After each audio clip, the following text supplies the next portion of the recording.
अपना पवित्र हिंदू धर्म में जन्म होने के कारण हमने रामायण महाभारत श्री कृष्ण जी की लीला लाखों बार सुनी, लाखों बार दूसरों तक बताई, चर्चा चल रही थी। श्री राम के बारे में, श्री कृष्ण जी के बारे में खूब चर्चाएं करते थे हम, और अच्छी लगती थी क्योंकि हमें भगवान की चाह थी। हम श्रद्धालु थे, हमारे अंदर उस परमात्मा की जगह थी। हम आज भी वैसे ही श्रद्धालु हैं और हमने ऐसी ही क्रिया, ऐसी ही लगन, ऐसी ही श्रद्धा चाहिए। तो इसी प्रकार इस परमेश्वर की जितनी बार भी हम कथा सुने, जितनी बार महिमा को से परिचित हों, उतना ही हमें इंटरेस्ट बढ़ते रहना चाहिए, एक रस बना रहे। श्रद्धा परमात्मा की कथाओं से घटे नहीं, उबे नहीं। जैसे कोई बीमार व्यक्ति होता है, जब वो स्वस्थ होता है तो रोटियां सूखी मिल जाए, भूख लाग रही होता है, सब्जी की भी आवश्यकता महसूस नहीं करता। जब सही भूख लाग रही हो और घर वाले कहें सब्जी बना देते हैं, रोटी तो हैं, तो इन्हों कहे रोटी ये दे दो, मनता है, सब्जी की कोई ज़रूरत नहीं। और हमने देखा कई बार नमक डालकर भी हम रोटी खा गए सूखी, सब्जी की आवश्यकता महसूस नहीं हुई। तो कहने का भाव यह है कि जब स्वस्थ होता है यह शरीर तो हमें भूख प्रॉपरली लगती है, और जब अस्वस्थ हो जाता है, कोई जबर हो जाता है, तो भूख लगनी बंद हो जाती है। वही रोटियां जो दो दो तीन तीन बार खाया करते, एक ग्रास भी मुंह की तरफ नहीं किया जाता, कड़वी लगती है।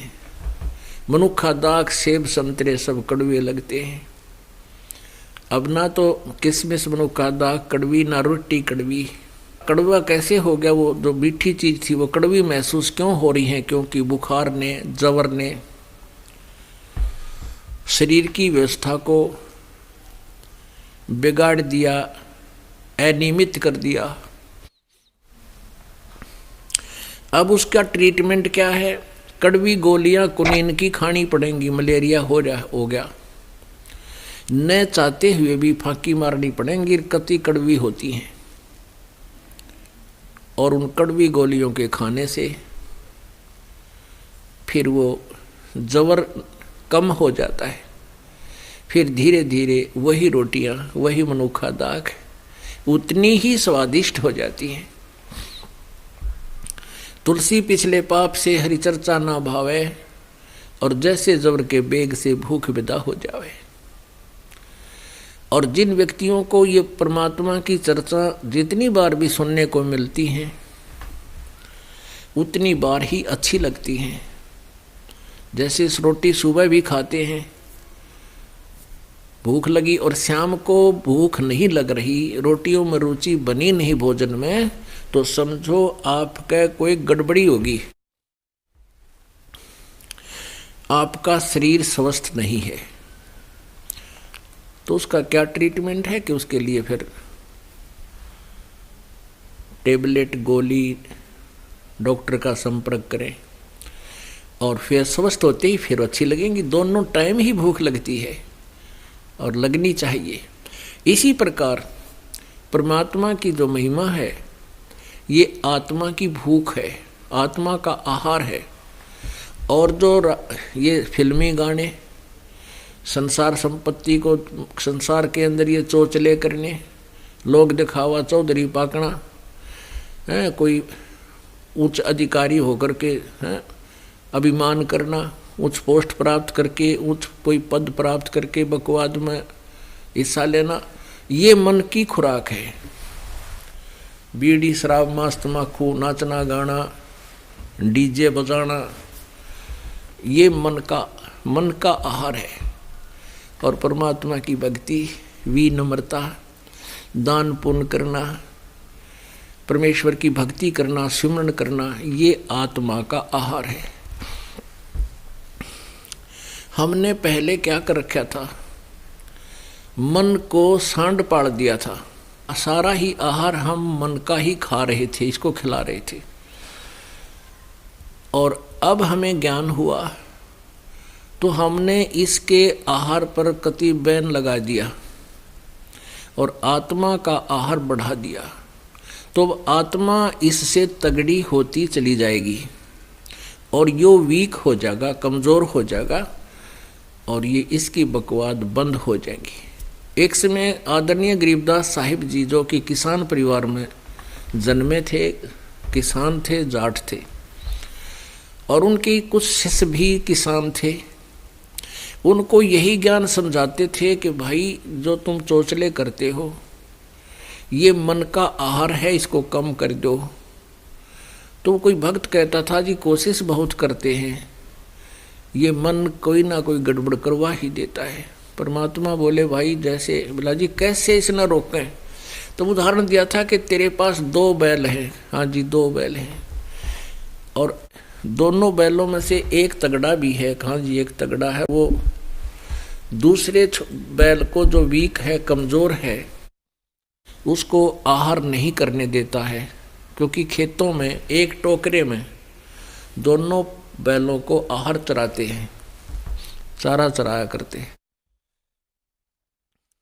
तो परमात्मा ने, गरीबदास जी ने कहा तो आप क्या करते हो? वो क्या कहता है जी, जो तगड़ा है उसको थोड़ा टाइट बांध देता हूँ रस्से के, और दूसरा जो कमज़ोर है उसने लूज छोड़ देता हूँ।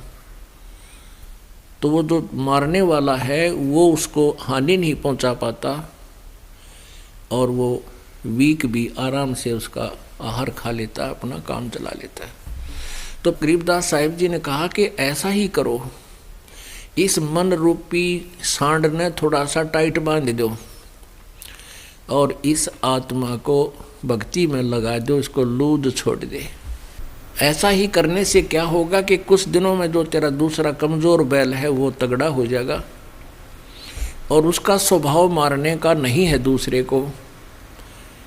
तो ऐसा ही किया गया। तो पुण्यात्माओं, अब हमने इस मन को टाइट कर लिया थोड़ा और आत्मा का आहार बढ़ा दिया है।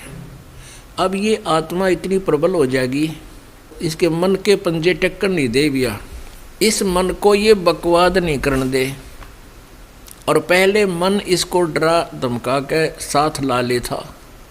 अब हम परमात्मा के ज्ञान से, परमात्मा की ओट में, परमात्मा के सहारे से हम मन के सभी जो चोचले हैं उनको कंट्रोल कर रहे हैं।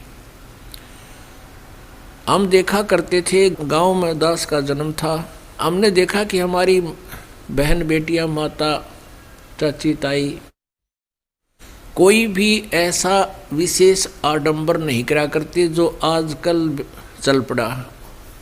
ओठों को लाल कर लेना, नाखूनों पर पॉलिश लगाना, हाथों में मेहंदी लगाना और 36 पंगे करना, ये पहले बिल्कुल नहीं होता था। अब इस धीरे धीरे अब गाँव में भी ये आग पहुंच गई जो फिल्मों के अंदर देखते हैं। तो ये इस प्रकार की जो बकवादे हैं ये भक्तों के लक्षण नहीं होते। अपने साफ सुथरे कपड़े पहने, मन को स्वच्छ रखे, भगवान की भक्ति में इसको लगाए रखे। तो प्रश्न तो चल रहा है कि वो परमात्मा, परमेश्वर कबीर जी अपनी प्यारी आत्माओं को यथार्थ ज्ञान देने के लिए स्वयं ही यहाँ धरातल पर आते हैं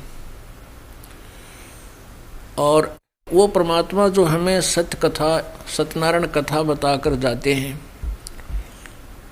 उसको जब सुनने हम लगते हैं तो हमें बहुत आनंद आना चाहिए।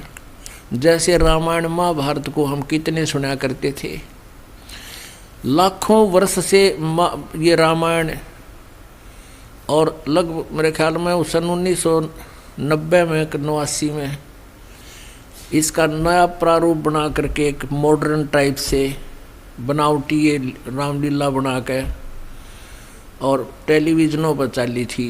देखे दुनिया कट हो गई थी, नो देखे 1 घंटा सबके में जाम हो जाया करता, नो काम छोड़ छोड़ के खेतों से भाग कर आकर टीवी पर बैठ जाते थे। तो ऐसे हमने परमात्मा की चाह है, ये आत्मा के को तड़फ है, ये रुक नहीं सकती अपने भगवान के बिना। इसने जहाँ भी कोई चर्चा पता लगता है कि वहाँ भगवान मिलेगा, ये वहीं चल पड़ती है और मन इसका साथ देता है, क्योंकि वो गलत साधनाएं होती हैं। मन अर्थात ये काल है, ब्रह्म है, इसको पता है कि ये जिधर जा रही है इधर धक्के खाने दे, इसको मिलना कुछ नहीं, और उसका पूरा सहयोग देता है ये मन। चलते हैं बिल्कुल तगड़ा हो जाएगा, और मन माने 5,000 फुट ऊंचाई पर जा खड़ा करे, उड़ केदारनाथ पर अमरनाथ में, लेना एक ने देने दो। और जब ये यहाँ आने लगता है सतलोक आश्रम और इस यथार्थ ज्ञान से जब इसको परिचित कराया जाता है, तो अड़ियल घोड़े की तरह चारों पैर गाड़ देने, कति सुनना नहीं चाहता, 36 ऑब्जेक्शन कर देता है। लेकिन परमात्मा के ज्ञान में इतनी प्रबल शक्ति है, जो पुण्यात्मा इस ज्ञान को 2, 4, 10 बार सुन लेगी, किसी भक्त या किसी पुस्तक को पढ़ ले, दास के द्वारा रची हुई जो पुस्तक है, फिर ये आत्मा प्रबल हो जाती है, ये आहार है इसका, फिर ये मन इसको रोक नहीं पाता। ये सत्यनारायण कथा है, जो पुण्यात्मा 2-3 बार इसको पढ़ लेती है तो उसके अंदर एक विशेष पावर आती है भगवान कबीर परमेश्वर की, और साथ में ज्ञान रोशनी हो जाती है। फिर ये दोनों मिलकर के इस मन की नहीं मानते, यहाँ आ ही जाते हैं। तो पुण्यात्मा इस परमेश्वर की यथार्थ यानी सत्यनारायण कथा को लाखों बार सुनोगे तो भी इंटरेस्ट आना चाहिए। सुबह सुनी है, शाम को भी वही चर्चा है, तो आनंदित होना चाहिए। जैसे एक नाम दास आपको देता है, आपको मंत्र जपने के लिए एक मंत्र दिया जाता है, नाम सिमरन करने का, और वो चाहे 1,00,000 बार जाप कर ले उतना ही अच्छा लगता है। ये 2 मंत्र हैं, ये श्वास उश्वास के ये, और इनको जितना भी जाप करोगे उतना ही आनंद आता है। तो ये आत्मा के स्वस्थ होने की पहचान है। तो आप जी को थोड़ा ज्ञान